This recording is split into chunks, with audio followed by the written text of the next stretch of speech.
الرحمن الرحيم. هل أتاك حديث الغاشية؟ وجوه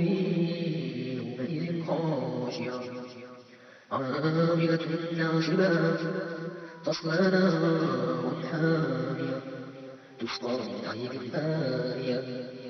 ليس له طعم إلا من ضريع لا يسمن ولا يغني من جوع وجوه يومئذ ناعمة لسعيها راضية في جنة عالية لا تسمع فيها لاغية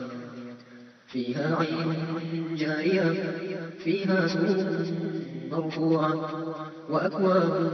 موضوعة ونمارق مصفوفة وزرابي مبثوثة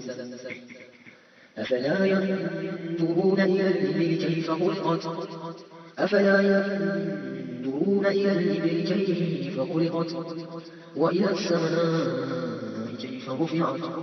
وإلى الجبال كيف نصبت وإلى الأرض كيف سطحت فذكر إنما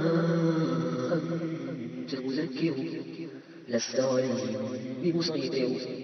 إلا من تولى وكفر فيعذبه الله العذاب الأكبر إن إلينا إيابهم ثم إن علينا حسابهم